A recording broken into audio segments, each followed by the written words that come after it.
how does one lead in a society, in an education system like that? Well, it's about the paradigm shift. What we used to have in the 1970s has changed radically. We still do not master what we are doing. We've made a lot of mistakes too. We are trying to learn. That's why Finland today, I would claim, is more interesting than ever. And we do believe that we are not the only country, we are not the only nation who is going through these kinds of changes at the moment or in the future. But maybe we are pioneering with this operational environment. So about educational leadership today, it's still to serve the education so that education can fulfill its mission. But it's no longer somebody at the top there having the wisdom of how it should be and telling the others to implement his or her vision and then report back to the top that everything was done to ensure the quality of the implementation too. Steering from the top, construction from the bottom, and then support and motivation from the sides. It requires something completely new. The quantum paradigm, the new paradigm, requires something completely new. In fact, that much new that in Finland we cannot think about educational leadership solely through formal positions anymore. We have to see leadership, and especially educational leadership, as a collaborative, as a community element, character, you name it. In the Finnish National Board of Education 2013 report, a broad-based working committee gave recommendations on how we should develop educational leadership in Finland for the future. It starts by looking at the whole community, whether it's a classroom, a school, a local provision of education, or the education system as a whole, as a community with full of expertise and resource.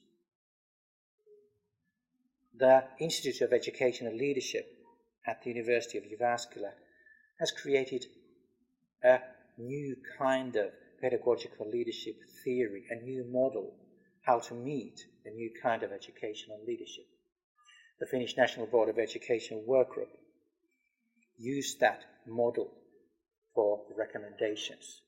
So it starts by looking at seeing leadership as a resource that is constructed by all the members of a community.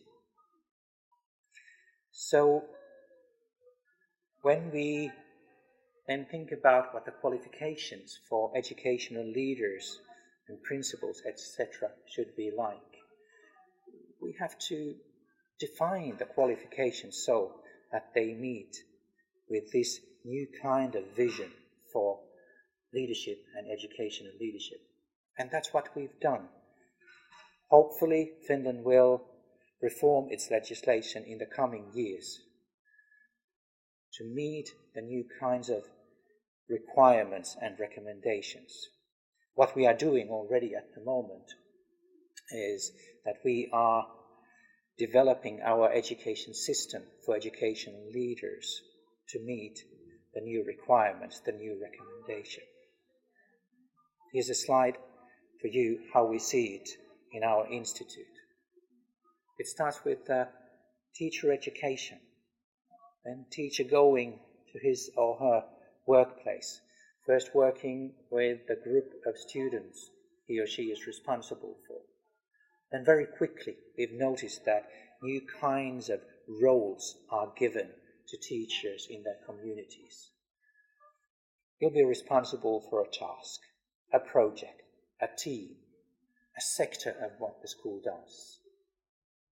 And according to the Finnish National Board of Education report and recommendations, we try to develop an in-service program that would be systematic, coherent, consisting of modules to support teachers as their careers evolve.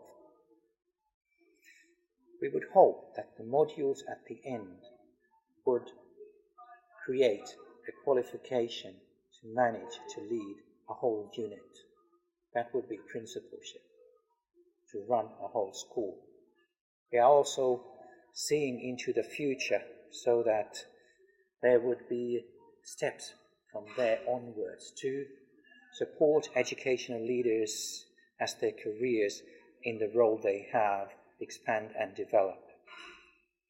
And to go beyond that, to have aerial principals that try to support teams of principals in their municipal provisions of education, and the ones who are leading the whole concern, that would be the municipal or whatever provision of education. And that's what we try to do with educational leadership education at the moment.